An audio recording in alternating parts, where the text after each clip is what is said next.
Hey readers, it's Kaylin Shannon and welcome back to my channel. I got another tag video for you, and this time I wanted to do, I don't know why I do that shit. Anyway, what was I saying?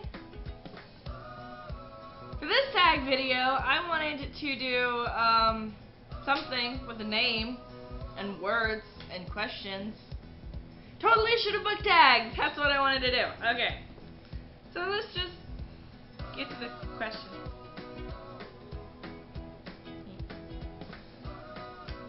Totally should have not gotten a sequel. Not gotten a sequel. What? Am I on the right? Shit, I was not prepared for this question, like, at all. At all. Okay, so going into this, I totally misunderstood the question. I don't know if it was from watching other multiple YouTubers doing it. But I totally thought the question was book that should have gotten a sequel. So I'm going to answer that hypothetical question, because my mind is a total blank right now. Book that totally should have gotten a sequel, and one that is supposed to be in the works, and has been in the works, supposedly,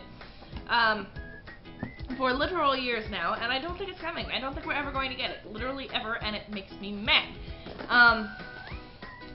Books and shit.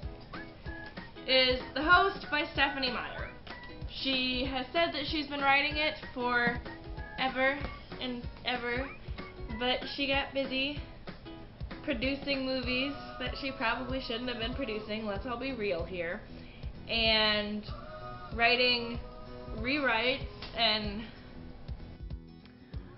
Okay, so I'm going to be doing some weird shit from here on out because my camera is, the memory card is full, so I'm going to finish this particular video on my phone, which seems to have pretty good film quality, honestly. If I could figure out how to mount it, I don't really see like a thing where I could screw in my tripod, but I'm pretty sure the viewfinder for this thing is right here, and I want to look in the middle of the screen, so this is going to be really awkward. I apologize in advance.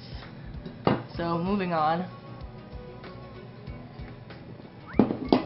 Book that should have gotten a sequel, The Host. She's been writing it forever. She got distracted by being a movie producer for whatever stupid reason and writing rewrites and alternate reality versions of Twilight, which no one asked for, and then one of them got leaked and she got too depressed by that to write about it. Like, look, okay, I understand being depressed and not having the energy or the wherewithal to write, but it's been years, lady, and it was one little fuck up about a book that no one asked for in the first place. And maybe I'm being too harsh, and maybe I'm just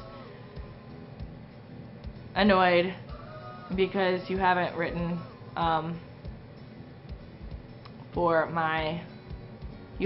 my sequel yet.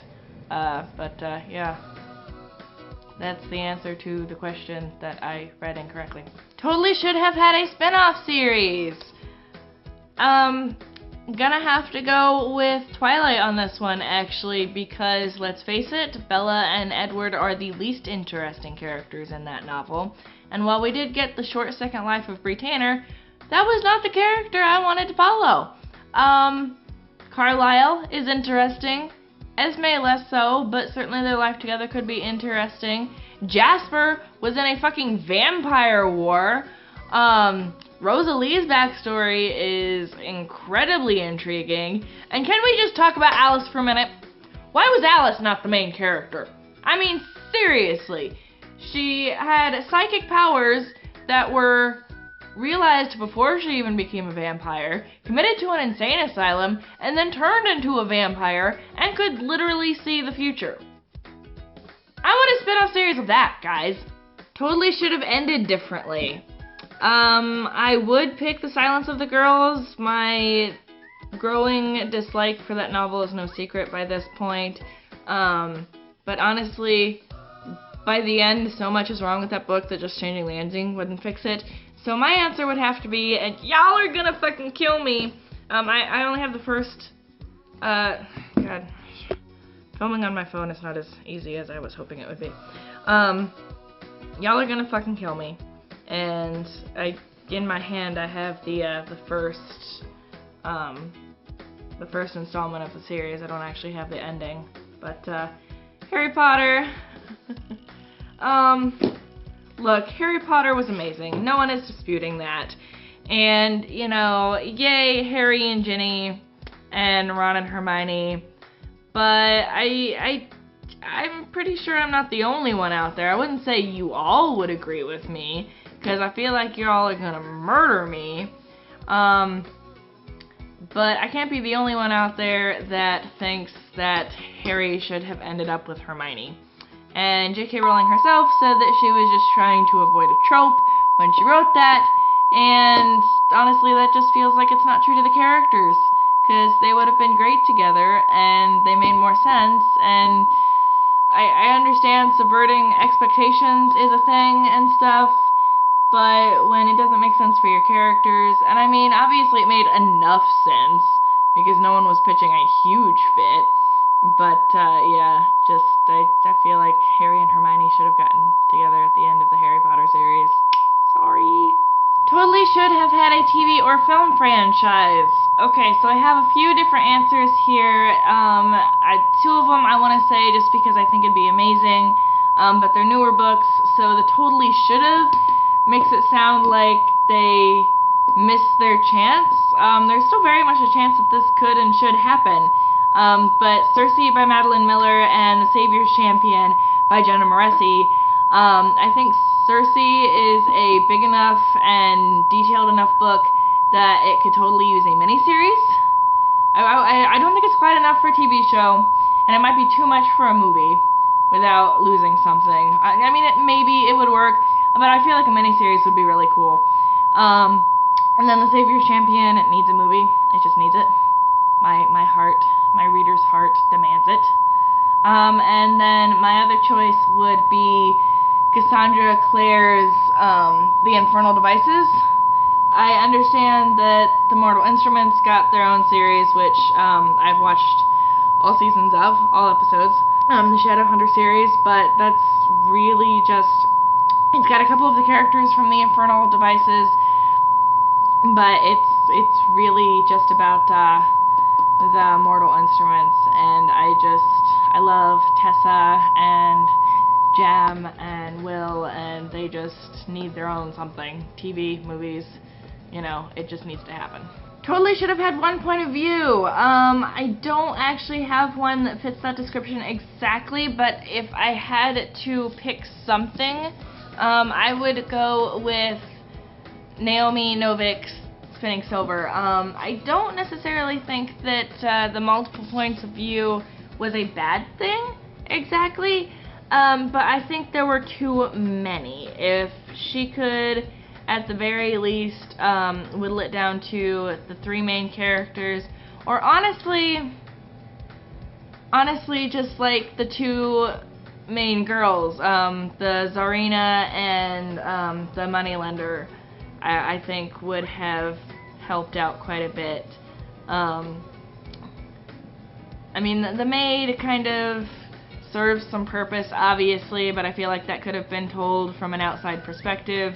And then her little brother also isn't adding a whole lot to the story other than childlike innocence. And I feel like it didn't necessarily need one point of view, but it needed fewer. Totally should have had a cover change. I'm going to go with Memoirs of a Geisha by Arthur Golden. Sorry.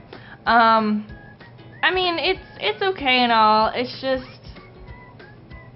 the cover of the movie is so much better, and it follows a similar motif, but it's just a lot more polished and gorgeous, and I'm going to find it somewhere.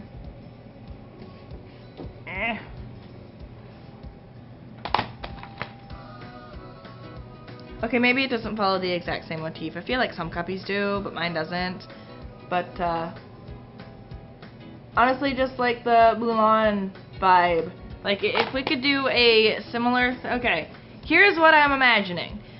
very Mulanish, but I'm imagining this face, or one very, very similar to it,